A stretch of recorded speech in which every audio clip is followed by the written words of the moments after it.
Olá, meus amores, preciosidades de Jesus.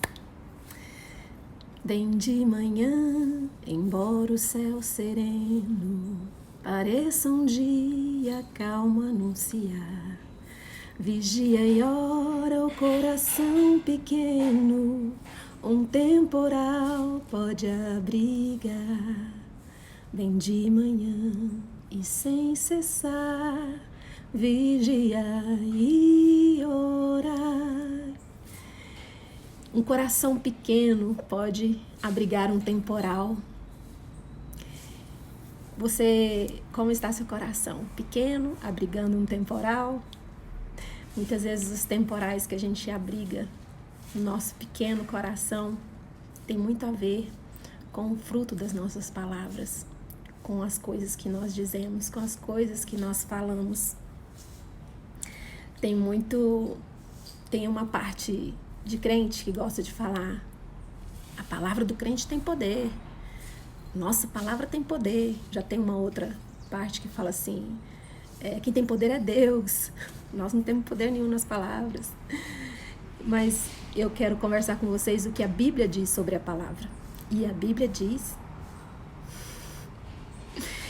que a palavra tem poder de morte e poder de vida, poder de causar morte e poder de causar vida. A palavra sempre vai gerar algum fruto. A palavra, quando ela é lançada, ela carrega vida. Quando ela é lançada, ela gera vida, ela é viva, a palavra. Ou ela vai gerar vida ou ela vai gerar morte. Através das palavras, nós damos autorização ao mundo espiritual para reagir a favor ou contra nós mesmos.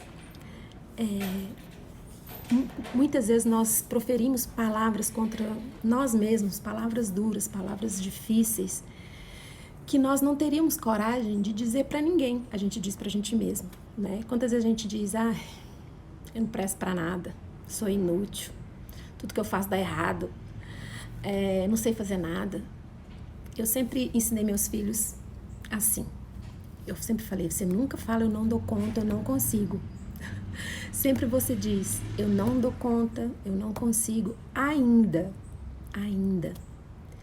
Porque Deus nos fez seres completos. Nós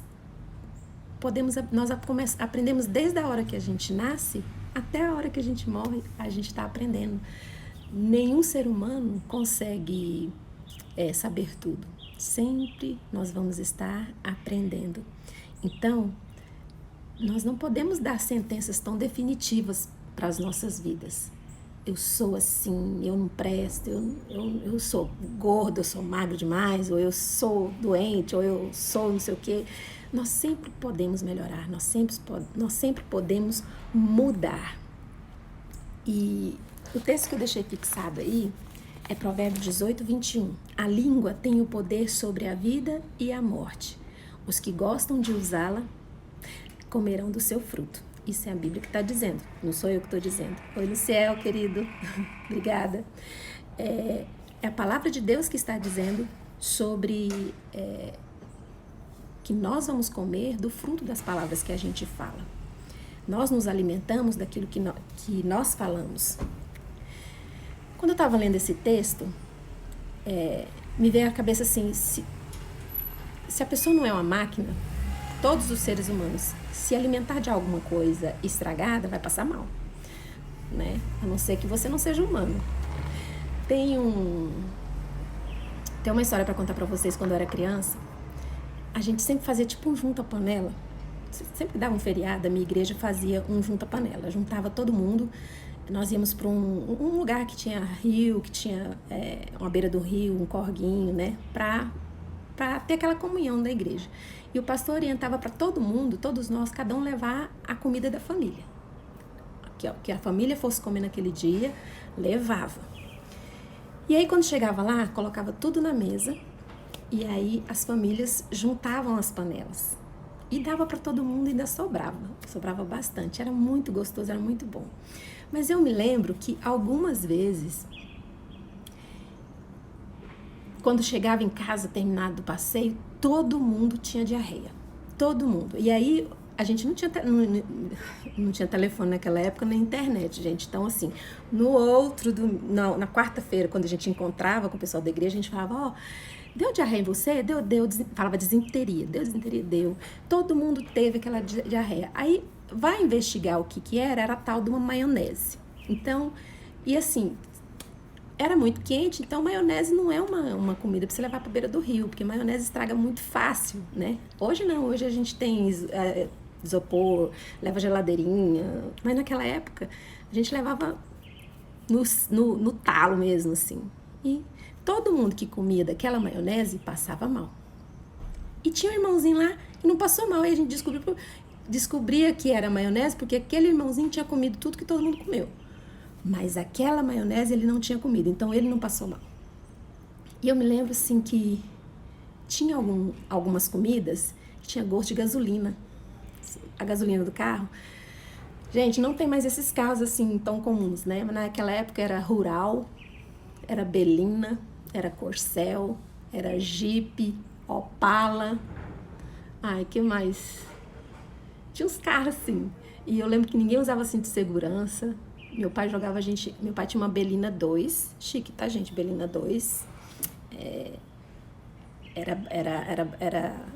Era um carro chique, assim. Não era chique, mas era um carro marromeno. E jogava a gente atrás da Belina, a gente ficava deitado lá, solto, né? E estamos aqui.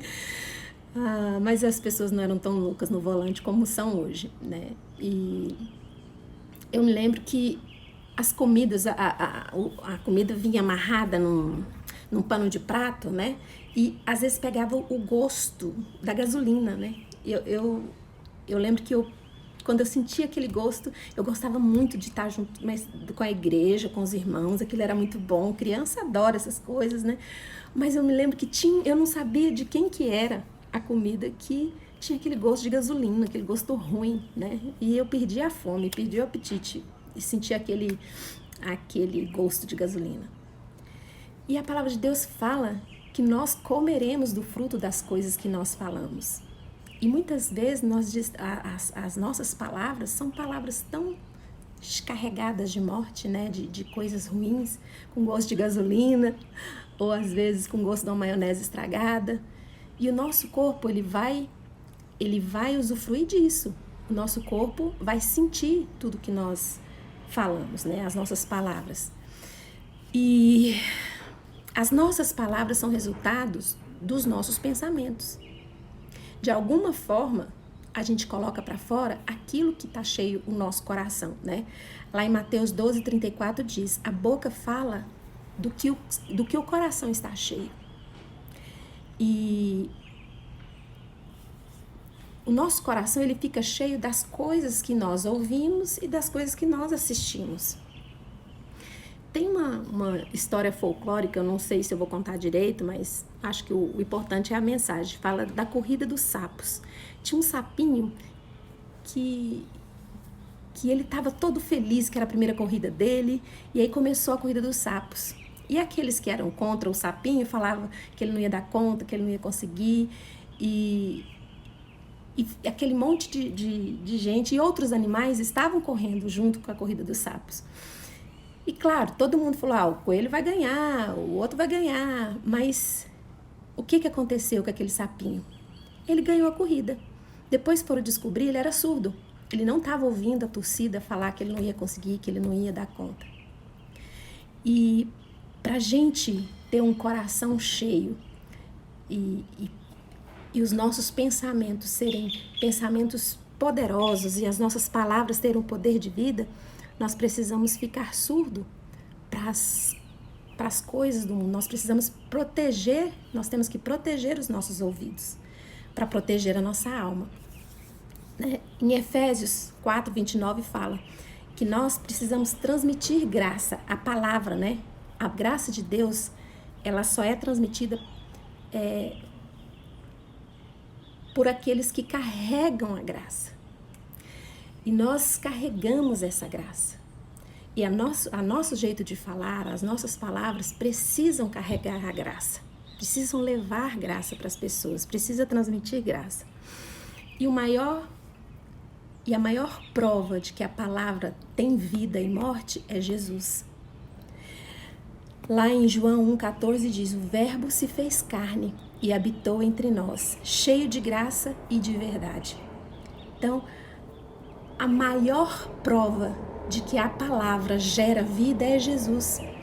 A Bíblia diz que Jesus é a palavra, ele veio, a palavra veio, o verbo, a palavra veio, se tornou carne e habitou entre nós.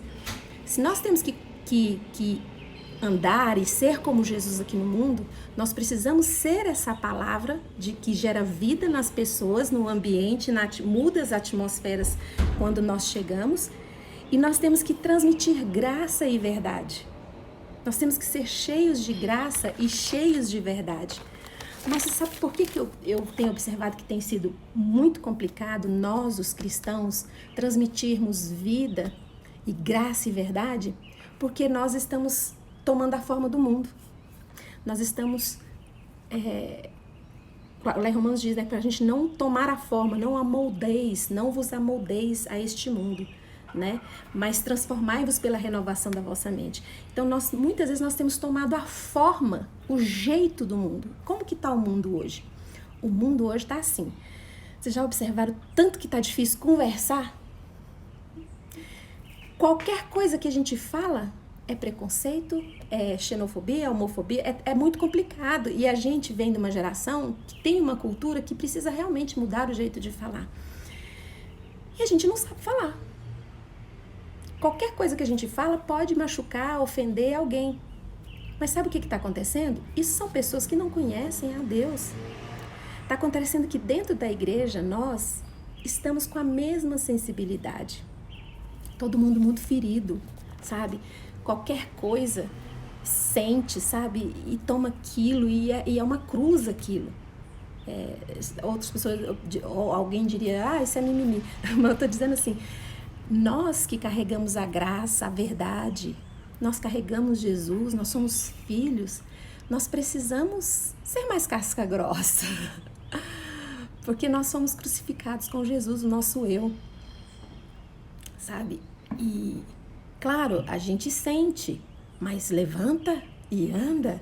Nós somos aqueles que podemos não ter prata, podemos não ter ouro, mas a gente carrega a graça, carrega a vida, sabe? Não tenho prata, não tenho ouro, sabe? É gratuito que a gente pode dar através da palavra, através do nosso posicionamento. Mas se a gente estiver tão ferido e tão machucado quanto as pessoas fora, como que a gente vai ajudar? Se a palavra de Deus fala que nós precisamos ser fortes, precisamos ser corajosos. O espírito que Ele colocou dentro de nós não é um espírito de covardia, é espírito de ousadia. Nós temos ataques de todos os lados, mas nós precisamos proteger os nossos ouvidos e os nossos olhos. Porque quando a gente chega perto de Deus, quando nós estamos cheios da palavra, nós não ficamos tão doloridos assim. Nós sentimos, mas a palavra, Jesus, gera em nós a vida, a cicatrização das feridas, os temporais, manda tudo cessar, manda tudo calar. E a gente pode ser luz, a gente pode levar graça. Então, acredito que nós, os cristãos evangélicos, né, alguns dizem assim, nós carregamos essa verdade. E assim como Jesus, nós temos que levar graça, cheio de verdade. Mas muitas vezes nós proferimos palavras iguais a do mundo, iguais às pessoas que não têm esperança, né? E muitas vezes nós vemos cristãos, e muitas vezes cristãos, eu estou me incluindo, gente, a gente fica cheio de direitos, né? Cheio de direitos. E eu senti de repartir com vocês hoje exatamente o contrário. A graça de Deus, ela não vem revelar nossos direitos. Ela revela um presente, um favor de Deus que nós não merecemos. A graça, ela não vem revelar, você tem direito a isso, tem direito àquilo. A graça, ela vem revelar, olha, porque você não tem direito. Porque nós não temos direito, Deus derrama sobre nós a graça e a verdade. Muito bom estar aqui com vocês e eu gostaria muito de deixar esse texto com vocês. Josué 1:8 fala para a gente meditar na Bíblia dia e noite, que a gente precisa guardar no nosso coração as coisas que estão escritas na Bíblia, neste livro, porque nós seremos vitoriosos em tudo aquilo que a gente propor para fazer. Por quê? Com Deus, a gente sempre está ganhando, sempre. Mesmo quando aparentemente você perdeu uma causa, Deus está te dando uma vitória sobre outra coisa maior. Que Deus abençoe a sua vida.